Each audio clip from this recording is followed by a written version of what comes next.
देखा, किसी ने मेरा श्याम देखा, किसी ने मेरा श्याम देखा।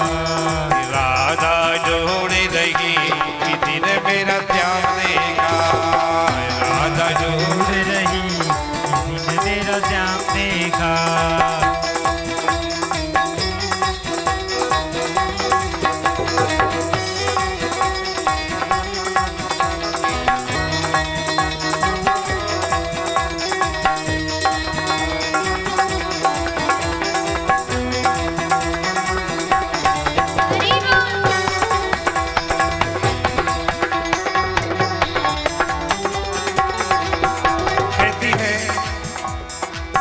तेरा श्याम हमने मथुरा में देखा, तेरा श्याम हमने मथुरा में देखा। राधा तेरा श्याम हमने मथुरा में देखा, तेरा श्याम हमने मथुरा में देखा। मथुरा में देखा है, मथुरा में देखा, हमने मथुरा में देखा। कैसा देखा कि बंसी बजाते हुए, बंसी बजाते हुए ओ राधा तेरा श्याम देखा, बंसी बजाते हुए राधा तेरा श्याम देखा। अजी बंसी बजाते हुए ओ राधा तेरा श्याम देखा, बजाते हुए राधा तेरा श्याम देखा। श्री राधे।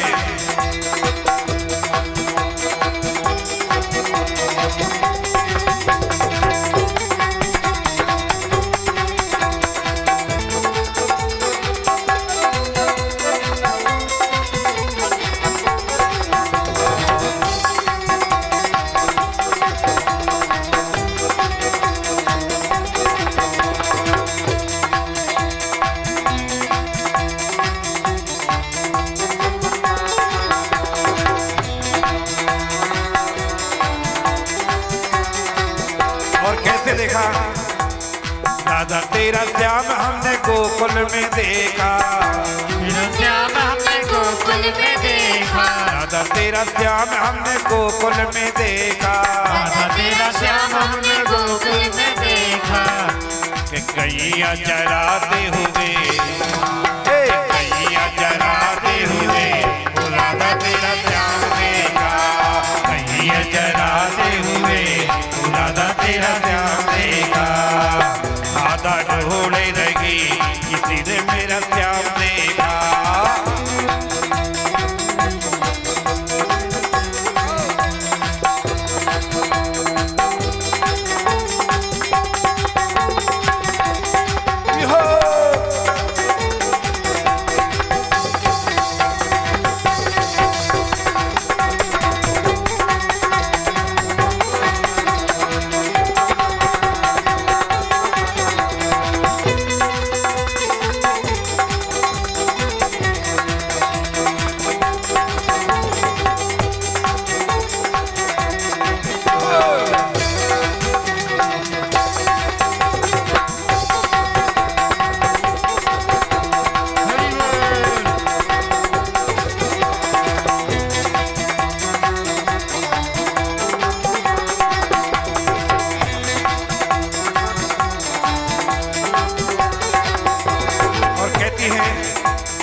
राधा तेरा श्याम हमने वृंदावन में देखा, तेरा श्याम हमने वृंदावन में देखा। राधा तेरा श्याम हमने वृंदावन में देखा, राधा तेरा श्याम हमने वृंदावन में देखा। राधा तेरा श्याम हमने वृंदावन में देखा, वृंदावन में देखा हमने वृंदावन में देखा,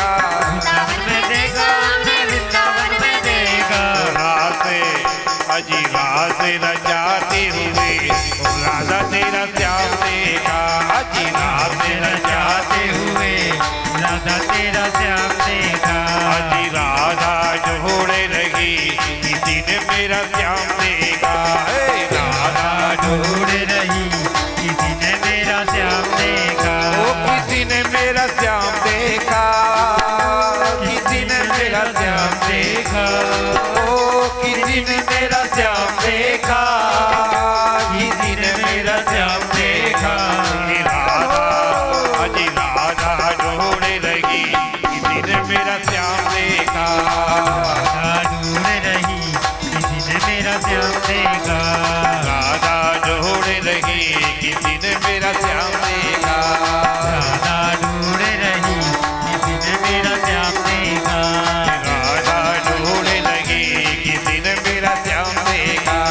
राधा ढूंढ रही किसी ने मेरा श्याम देखा।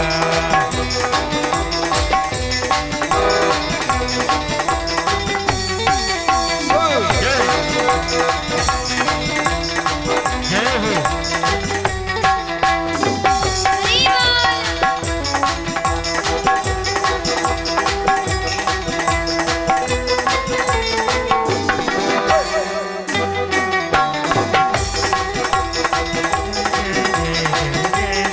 ऐसे नहीं, देखिए ऐसे आनंद नहीं आएगा।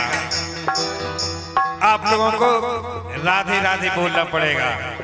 बोलिए माँ के बिहारी लाल की, राधे राधे सरकार की, और तालियां बजाने पड़ेगी, तालियां। कहीं राधा ढूंढ रही किसी ने मेरा श्याम देखा। राधा ढूंढ रही किसी ने मेरा श्याम देखा। श्री राधे।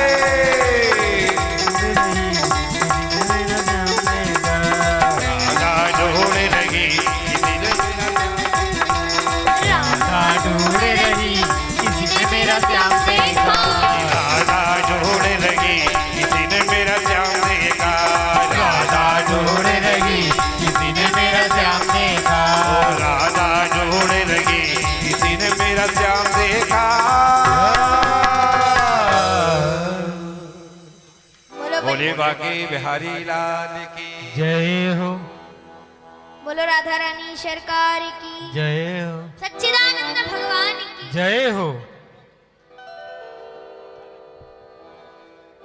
आगे जब सुखदेव जी महाराज कहते हैं कि राजन, जब प्रद्युम्न जी द्वारका नगरी आए थे तब भगवान कन्हैया के 16,107 विवाह और हो चुके थे। कितने विवाह और जो हो चुके थे? 16,107। पहला विवाह तो रुक्मिणी जी से हो गया था, फिर प्रद्युम्न जी उत्पन्न हुए, और जब प्रद्युम्न जी वापस आए तब भगवान के 16,107 रुक्मिणी जी को छोड़कर 16,107 विवाह और हो चुके थे। मतलब भगवान कन्हैया के 16,108 विवाह हो चुके थे। जब प्रद्युम्न जी आए तो कहा 16,107 विवाह और इनकी भी कथा सुनाइए। तो कहा कि पहला विवाह तो रुक्मिणी जी से हुआ था, दूसरा विवाह जाम्बती जी से हुआ था, तीसरा विवाह सत्यभामा से हुआ। कहा महाराज ये जाम्बती और सत्यभामा से कैसे विवाह हुआ? तो कहा जाम्बती और सत्यभामा से एक बार कन्हैया अपनी सभा में विराजमान थे, और जब वो सभा में बैठे हुए थे तभी सभा में उसी समय शत्राजित अपनी समंतक मणि को धारण करके आए, और जब शत्राजित समंतक मणि को धारण करके आए तो लोगों को लगा कि देखो, लग रहा है जैसे साक्षात सूर्य नारायण भगवान पधार रहे हो।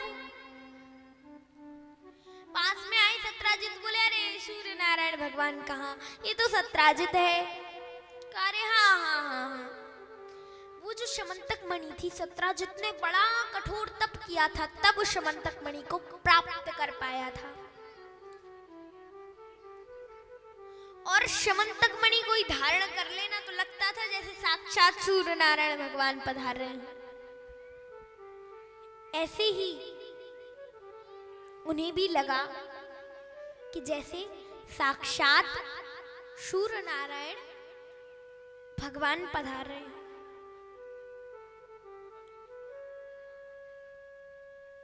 ऐसा लगा,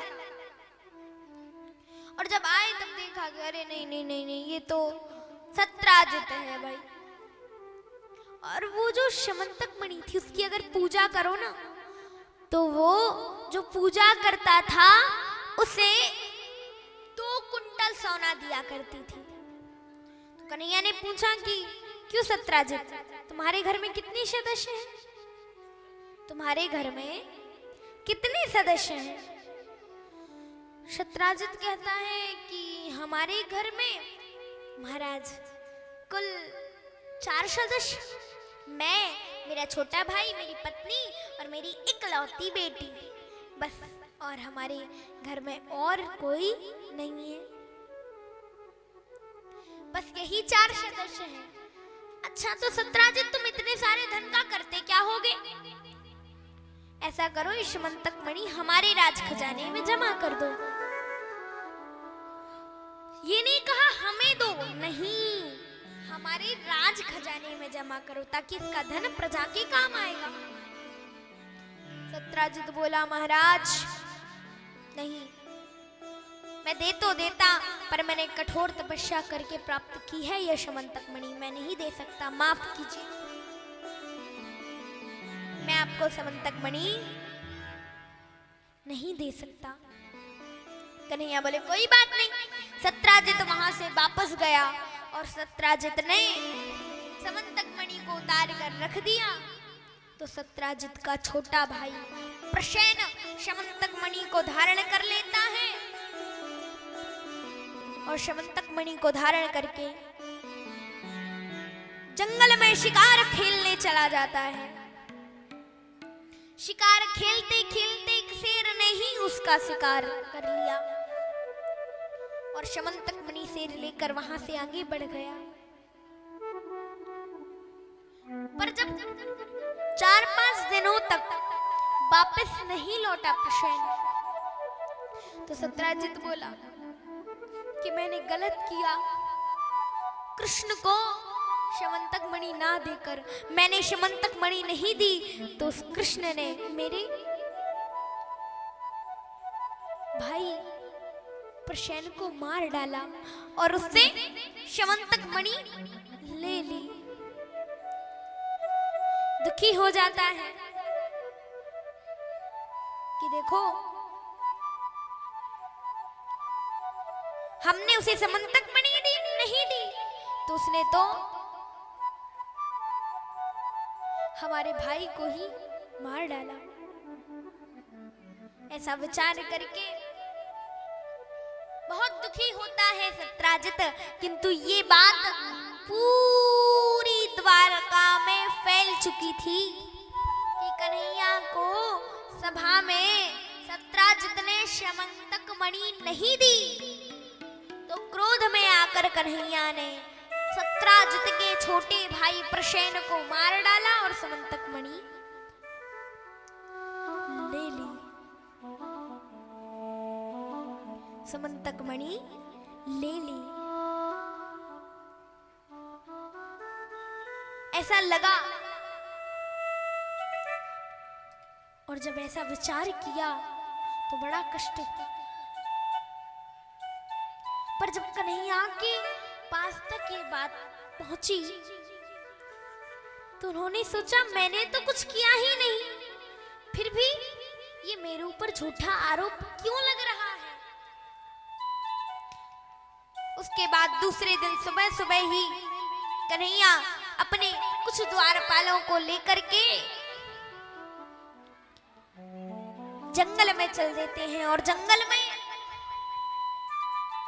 घोड़े की पैरों के निशान देखते देखते देखते देखते वहां पहुंचते हैं जहां कुछ घोड़ों की और एक मनुष्य की हड्डियां पड़ी हुई थी। घोड़ों की और मनुष्य की हड्डियां पड़ी हुई थी और जब देखा तब आगे शेर के पैरों के निशान थे। शेर के पैरों के निशान देखते देखते वहां पहुंचे जहां एक शेर भी मरा डला था। आगे भालू के पैर के निशान थे। भालू के पैर के निशान देखते देखते एक गुफा के द्वार पर पहुंचे। द्वारपाल अंदर जाने लगे। कन्हैया ने कहा तुम नहीं, हम जाएंगे अंदर।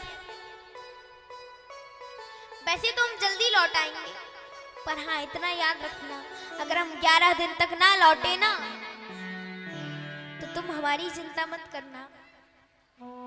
अगर हम 11 दिन तक नहीं लौटे तो आप चले जाना, वापस लौट जाना, हमारी चिंता मत करना, हम आ जाएंगे बाद में। ऐसा कह करके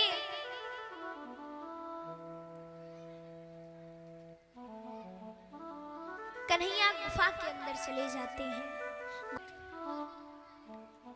कन्हैया बोले देवी ये शमंतक मणि आप हमको दे दो। तो वो जोर जोर से रोने लगी, चिल्ला चिल्ला कर। तब तक उस कन्या के रोने की आवाज सुन करके, कन्या की रोने की आवाज सुनकर तुरंत जामवंत जी बाहर आए। और जामवंत जी बाहर आकर कहते हैं क्या हुआ? और देखा तो सीधे कन्हैया से युद्ध करने लग गए। ना ये देखा कि कौन है, कहां से आया है, कैसा है,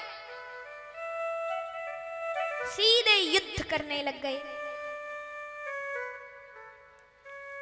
युद्ध करते करते 11 दिन बीत गए। 11 दिन बाद द्वारपाल सोचने लगे कि हम जाएं कि न जाएं। महाराज की आज्ञा थी कि लौट जाना, पर हमें महाराज की चिंता भी है। पर कन्हैया की आज्ञा को मानकर वापस लौट गए द्वारपाल। और उन्होंने जाकर के सारी बात द्वारका वासियों को बताई। सभी ने मिलकर देवी माता की प्रार्थना की तो दुर्गा मैया ने आकाशवाणी के रूप में कहा कि आप चिंता मत कीजिए, आप चिंता मत कीजिए, कन्हैया जल्दी ही वापस लौट आएंगे। कन्हैया जहां भी हैं स्वस्थ हैं, ठीक हैं और वो जल्द ही वापस लौट आएंगे। यहाँ कन्हैया का 27 दिन तक युद्ध चलता है और युद्ध करते करते करते करते जामवंत जी की नस नस ढीली पड़ जाती है। जामवंत जी कहते हैं बस प्रभु बस बस बस बस बस बस प्रभु अब नहीं, हम जान चुके हैं, हम समझ चुके हैं, बस इतना ही तो बहुत है। मैं अभी तक आपका इंतजार करता रहा, आप आए, आपने मेरी कामना पूर्ण की। कैसी कामना? जब रामचरितमानस करना है तो राम जी कहते हैं इस जन्म में तो हम आपसे युद्ध नहीं कर सकते, आप बड़े हैं, वैसे युद्ध तो हमें आपसे करना नहीं चाहिए, पर आपकी इच्छा है, पर इस जन्म में हम आपसे युद्ध नहीं करेंगे क्योंकि आपने हमारी सहायता भी की है। अगले जन्म में द्वापर युग में हम कृष्ण रूप में आएंगे, तब आपकी कामना पूर्ण करेंगे। तो जामवंत जी कहते हैं बस प्रभु हमारी कामना पूर्ण हुई, अब आप हमारी कन्या को समंतक मणि को लेकर जाइए। कन्हैया कन्या और समंतक मणि लेकर के वापस द्वारका आए। द्वारका नगरी में समंतक मणि सत्राजित को वापस लौटाई, कन्या से विवाह कर लिया। रात में सत्राजित को नींद नहीं आई, बड़ा कष्ट हुआ, रात भर नींद नहीं आई। सुबह अपनी कन्या और समंतक मणि लेकर कन्हैया के पास आए और कहते हैं प्रभु ये सब ले लीजिए। कन्हैया कहते नहीं, कन्या ले लूंगा पर ये समंतक मणि नहीं लूंगा मैं। समंतक मणि नहीं? क्यों? कहते हैं मुझे समंतक मणि इसलिए नहीं चाहिए, आप ये समंतक मणि अपने पास रखिए, हमें नहीं चाहिए ये समंतक मणि। इसमें से जो धन निकले वो राज खजाने में जमा करते रहना। इससे हमारी प्रजा का कल्याण होगा, प्रजा के काम आएगा वो धन। कहा ठीक है। और आगे कन्हैया ने उस कन्या को ले लिया, कन्या सत्राजित की पुत्री सत्यभामा को ले लिया और सत्यभामा से विवाह कर लिया। तो ऐसे कन्हैया के 2 विवाह हुए, रुक्मिणी जी के बाद जाम्बती जी से और जाम्बती जी के बाद सत्यभामा जी से भी विवाह हुआ। बोलो कृष्ण कन्हैया लाल की, द्वारकाधीश भगवान की जय हो। अरे जरा जोर से जयकारा लगाइए ना, आज देखो अंतिम दिन है इसलिए जोर से जयकारा लगाएंगे। जय हो। राधा रानी सरकार की। अच्छे से आवाज नहीं है, जरा थोड़ा सा और जोर से बोलो। सच्चिदानंद भगवान की, द्वारकाधीश भगवान की, रुक्मिणी रमण भगवान की जमुना यही है, अभी हमने जी भर के देखा नहीं है, अभी हमने जी भर के देखा नहीं। ओ जरा देर ठहरो राम, जरा देर ठहरो राम, तमन्ना यही है, अभी हमने जी भर के देखा नहीं है, अभी हमने जी भर के देखा नहीं है।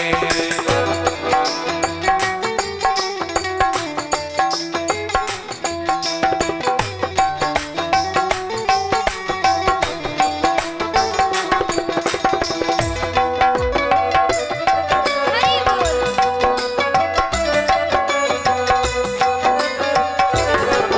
श्री राधे।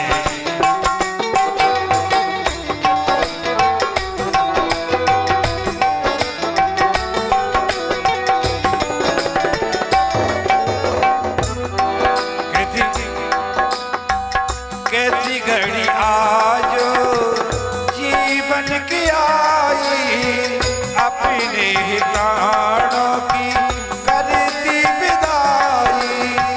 कैसी घड़ी आजो जीवन की आई, अपने ही प्राणों की करती विदाई। अभी ये अयोध्या, अभी ये अयोध्या हमारी नहीं है, अभी हमने जी भर के देखा नहीं है, अभी हमने जी भर के देखा नहीं। ओ जरा देर ठहरो राम, जरा देर ठहरो राम, तमन्ना यही है, अभी हमने जी भर के देखा नहीं है, अभी हमने जी भर के देखा नहीं है।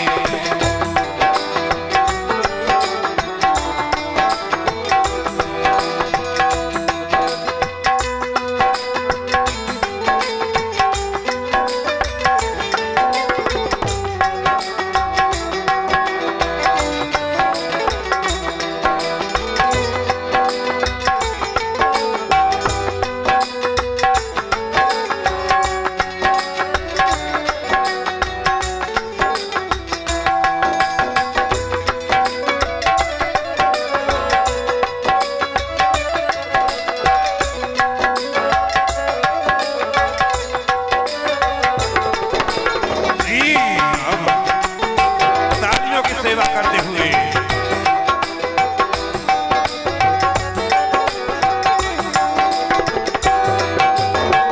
माता कौशल्या की आंखों के तारे, दशरथ जी के राज दुलारे। माता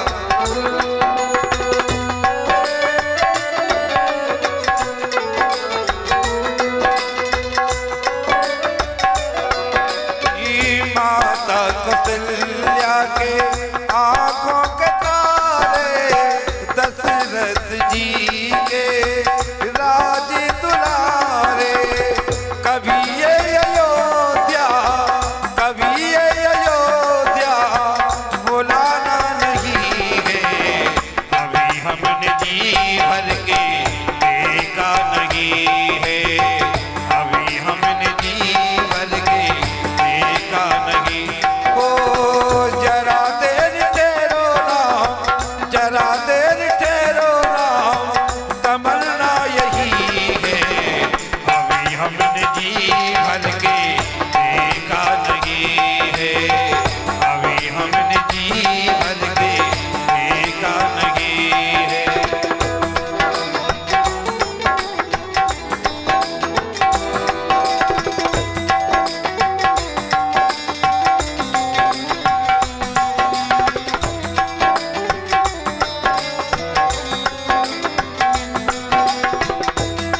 जय हो।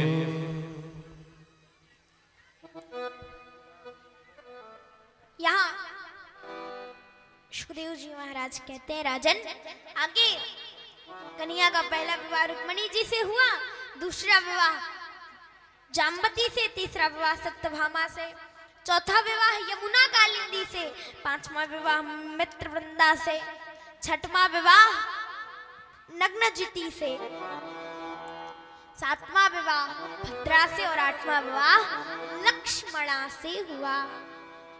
ऐसे कन्हैया के 8 विवाह हुए। तो परीक्षित जी कहते हैं, महाराज आप तो कह रहे थे कि भगवान के 16,108 विवाह हुए और आपने तो सिर्फ और सिर्फ